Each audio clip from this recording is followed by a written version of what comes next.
Now residing with my parents, the realization hit me hard. My marriage, once believed to bring happiness, had only been a facade. My husband, whom I trusted, turned out to be using me, and I felt betrayed by my in-laws. The mother and son duo, oblivious to their own naivety, seemed oblivious to the practicalities of life. Faced with the threat of being kicked out, I questioned the essence of being a family with such people. The decision was clear. I needed to take charge.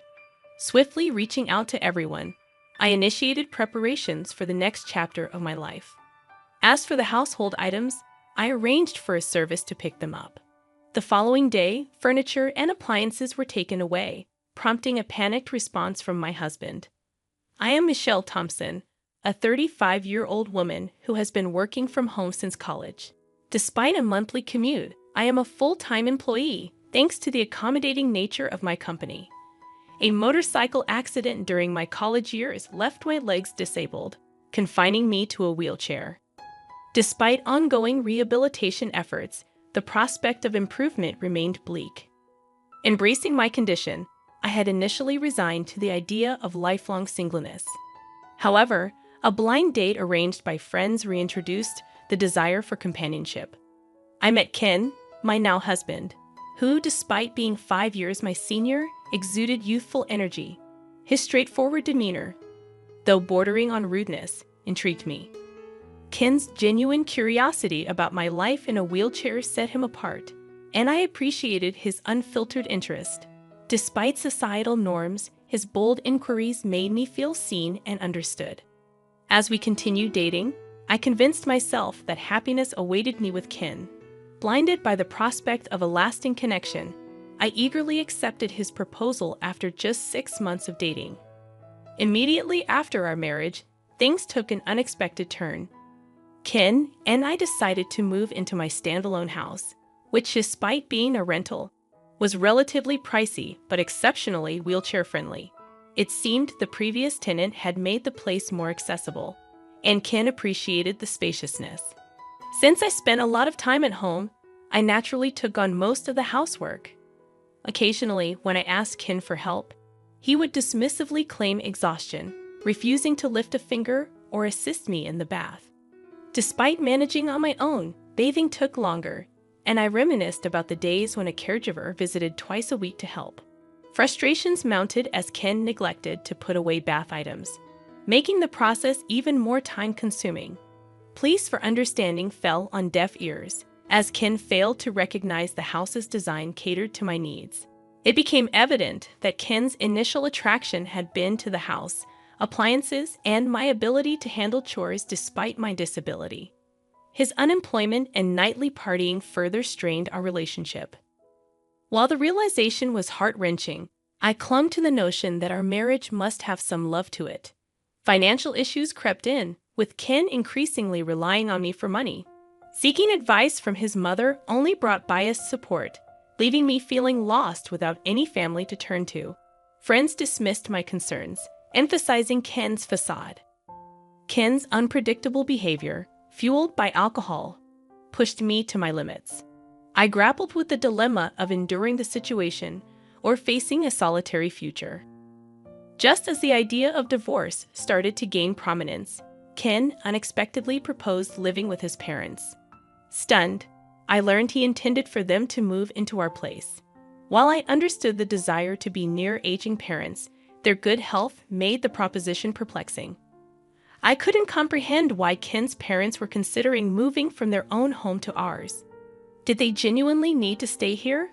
With 4 people in the house, it would be cramped, and given that I work from home, it would be quite inconvenient. "You're always thinking about yourself, huh? I never thought you were this selfish," Ken accused. "I'm just questioning why they need to move here when they have their own place. Our home is more spacious, modern, and equipped with all the conveniences. Besides, it's designed to be accessible for elders. If Ken's parents move in, I'd have to be on my toes during work hours. While Ken is rarely home, his retired parents would likely be around a lot. Sharing the bathroom and kitchen? I'm slower than most people, and I can foresee the challenges of such a living situation. Can I have some time to think?" "You better hurry up. We don't have much time, Ken retorted. Despite his claim of limited time, Ken wasted no time. By the weekend, he brought his parents over, making me suspect they had been planning this move for a while.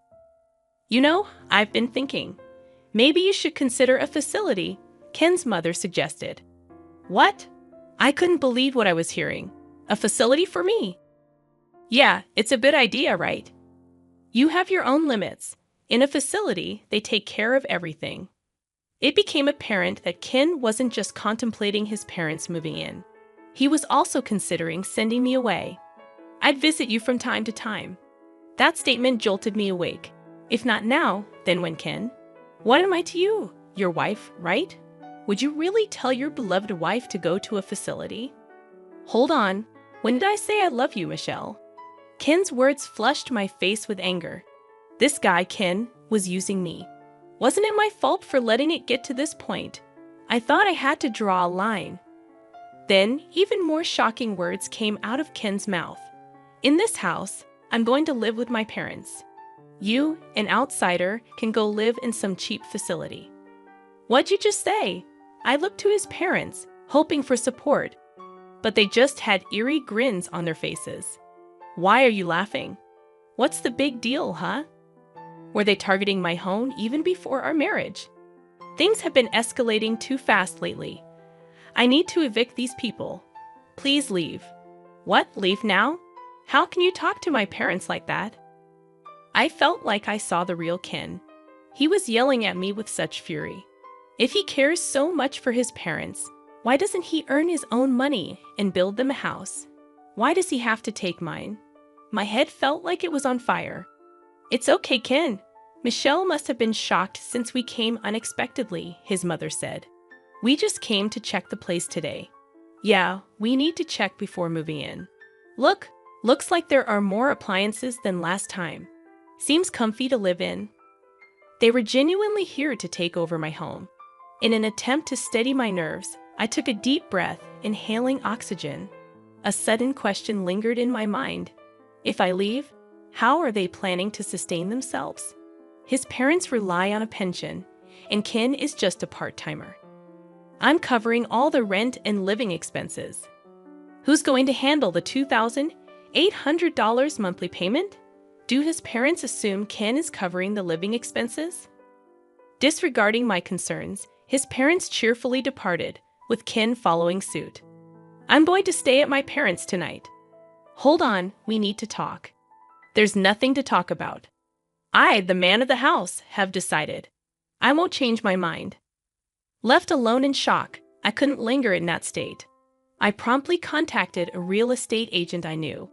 When Ken returned the next day, he saw the organized belongings and chuckled. Oh, started packing. Found a place to move to already? Yes, I have. Ken appeared genuinely surprised by my swift response. And here's the card of a divorce lawyer. Here you go, Ken. From now on, let's communicate through the lawyer. A divorce? Why? If you're kicking me out, there's no point in being married anymore, right? Ken looked as if he had been hit by a ton of bricks. He hadn't anticipated my swift mention of divorce. You can't live without me, right? I don't understand what you mean. Who else would marry you? I can live on my own, but you said you wanted to get married. It was at this moment that I realized how arrogant and overconfident Ken had been. He approached me assuming I was a lonely, disabled single woman. I'm independent, have money, and never struggle with my living. Plus, I stay home all the time, so I handle all the chores for him. I'm the ideal woman. Money keeps coming in even if he doesn't work. He thought I wouldn't leave because I couldn't find anyone else. That's why he was shocked when I casually brought up divorce. Why? You know, if you divorce me, you might be single for the rest of your life.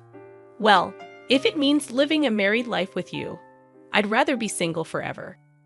Whether I spend the rest of my life alone isn't for you to decide. The typically submissive me was now fighting back, and he was getting flustered. I could tell that Ken was panicking. I never thought he was such a weak man. I don't know why I had been putting up with him for so long. Once I decided on the divorce, I felt the weight lift off my shoulders. I guess I had been too focused on getting married. Anyway, You don't have to move out right away. I didn't mean to rush you into a facility that soon. Oh, it's fine. I'll do as you wish. Don't worry. You won't find a place that fast. Think it over, okay? I've already secured a place, so it's all right. What? Wait a minute. Isn't this too soon? Observing Ken's shifting attitudes, from smugness to panic, only heightened my irritation. Calmly, I explained, the facility staff are informed and know about my situation, so everything's fine. Wait, when did you even set all this up? Were you preparing all along? Ken questioned. Yes, even before I met you. In fact, I had been considering my retirement and had an eye on a particular facility, more like a condo. After an injury during my hospital stay, I delved into various investment books, diversifying my investments between my salary and my parents' inheritance. The facility I had my eye on, I had already purchased and had been renting it out for income. I never mentioned this to Ken. It's my hidden asset. We don't need to get a divorce. I get it. You can stay here. Let's live with my parents. Do you not get it? Why would I ever do that? He seemed pretty dense. Even after bringing up divorce, he still believed he was the only one for me. Sorry, but my mind's made up. What's your problem? You're so selfish. If you come crying back later, it's not my problem. I won't be, so don't worry. Ken fell silent, deep in thought, for what seemed like hours. During that time, I started packing up my things. Then I heard Ken making a phone call, likely talking to his parents. It seemed pathetic, relying on them for such decisions. Eventually, Ken approached me. Fine, we'll get a divorce. Just leave quickly. Ken said begrudgingly, perhaps realizing he might miss having me around like a housemaid. But he probably thought that living with his parents would save him from household chores. He has a house, and it's fully furnished. No issues for daily life, at least for now. With that thought, he headed back to his parents' home. I'm going to talk to my folks about what's next. Get ready to move out quickly. Yes, I'll do that. I finished moving all my stuff within a week, and during that time, Ken never showed up. We met again a day after the move was done, as I was trying to start my new life in my new house. Ken called me outside and said, "Hey, what's going on? This place is almost empty. Where are the appliances?" I had a service pick up those items for me. I called the service the next day and had them collect all the furniture and appliances. My husband became agitated and started grumbling. Not only Ken, but also his parents were there. All the appliances here were bought by me. They are all from when I was single. The only thing that's yours is right there. There were only 3 cardboard boxes. I did leave the clear clothing container we bought after marriage. Michelle, we can't live with this. We need to split the property if we're divorcing. That's right. We can't live here like this. What are you talking about? Nobody can live here. What do you mean? The rent's $2,000? Ken and his parents were stunned. I told Ken when we got married, this isn't your own house. No, it isn't. I got a bit of a discount on the rent because I asked a real estate agent I know. If I move out, the rent will go up even more, given that this is a property with disability access, and I've already received several inquiries from people with the same concerns. I recommended that they move out. Why didn't you tell us sooner? What are we going to do now? Ken's mother was notably agitated. I don't know. I did tell Ken. I didn't hear about it. I'll sue you. Ken threatened. I saw that coming. Honestly, from an outsider's perspective, it might look like I selfishly got a divorce, broke the lease, and took all the furniture and appliances. But I was sure you can sue. But do you even have the money for it? Ken's face twisted. He couldn't afford a lawyer, even if by some miracle he could. I have an ace up my sleeve. I showed them some pictures. When did you take these? The pictures showed Ken gambling and womanizing. I spent my money on this. I'm ready to use these in court, Ken. What the hell? I thought everything was going well. His parents were particularly agitated. What's going on? Then suddenly, Ken started to apologize. I'm sorry. Please come back. I need you, Michelle. You're the one who kicked me out. We're already divorced. So what are you talking about? Besides, you don't love me, do you? If that's the case, I'll just leave then. This time, even Ken's parents began to apologize next to him. We don't have a place to live anymore. That was a shock. What do you mean? Our house got foreclosed on. Turns out Ken's family home will be repossessed in a few weeks. They've gone bankrupt. The debt that his father accumulated grew like a snowball and became an amount that's impossible for retirees to pay. Ken, who used to receive an allowance from his parents when he was single, probably thought he was in trouble and decided to get married, hoping for support. Now I understand why his mother was so kind before we got married. I can't help you now. We're strangers. Even if my folks and I end up homeless, are you okay with that? You brought it on yourself, didn't you? Ken's ulterior motive was clear as day. I firmly told him I had no intention of giving him even one piece of furniture or electronics. Please don't say that. Have some mercy. It's too late for apologies. Now sort it out on your own. That's why I'm asking. I can't sort it out.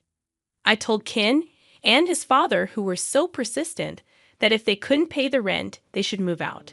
The place is in my name. So if I cancel the lease, that's the end of it. Evicting them was easy. In the end, even if the lease was transferred, Ken probably couldn't afford to live here. I heard all of this from the real estate agent. I can't pay the rent. In the end, I decided to cancel the lease here. I no longer need this place, and since the divorce is final, everything is over. I somehow kicked out the stunned family of 3 and locked the door. What are we going to do now? I can move into a facility. Goodbye. Facilities like that probably have no freedom and are the worst, right? Good luck in that crappy environment. Maybe Ken felt unsatisfied, not having the last word because he spat out those bitter words. I ignored Ken and his parents and left the scene. But Ken wasn't going to stay put. A few days later, he showed up at the facility where I had moved. Hey, what's this about? Looking at the facility where I was, Ken looked like he was about to faint. It's not a crappy environment at all. It's a luxury facility worth $1 million. I had saved up money, and with the earnings from my investments, I bought this place. The previous occupant had left at the perfect time, so I was able to move in immediately. With the sale of my house and some extra income, I still had plenty left over. This facility is top-notch, with doctors and helpers on site. The floor plan is just like an apartment, with plenty of privacy. The room is a 3-bedroom, so families can live together. There are even couples and families living here. I can call a helper with the push of a button, and there's assisted bathing every day. I originally thought of this as my final residence, but I'm glad I made the move. You had this much money then? Why? I really don't want you coming all the way here. We're strangers now. Please leave. Then Ken suddenly started acting all sweet toward me. Honestly, it's creepy. Can't you just let me live here? What are you talking about? That's impossible. We're divorced. Face reality. That's why. Let's get remarried. I'm living in a motel now. Isn't that pitiful? I can't get a job because I don't have an address at the motel. He's such a smooth talker. He seems to have quickly abandoned his own parents. In the end, he only thinks about himself. Why don't you take a look in the mirror? You look pathetic, living off your parents at your age, becoming a freeloader after marriage, and now begging on the streets. Ken's face turned bright red. You're not ashamed to be clinging to your ex-wife. Look, everyone's watching, aren't they? Residents peeking from their balconies were watching. Actually, I had asked them in advance to look out if my ex-husband came to visit. I thought Ken would surely come looking for me at least once, either to gloat over my miserable state in the facility or to beg. The residents were very cooperative. They purposely looked at Ken with pity. It's like a real-life drama. I want to applaud them. Ken finally noticed the stares and seemed to realize how embarrassing he was being. I won't ask anymore. With a pale face, he muttered those words and disappeared. I don't think he'll come here anymore. Later, when I went out, I I ran into my mother-in-law working at a supermarket checkout. My father-in-law was a janitor, and my mother-in-law was a cashier.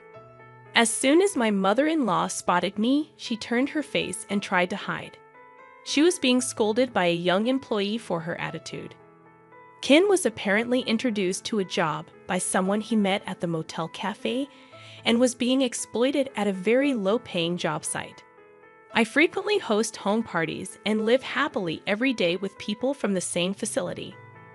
I also became good friends with other wheelchair users.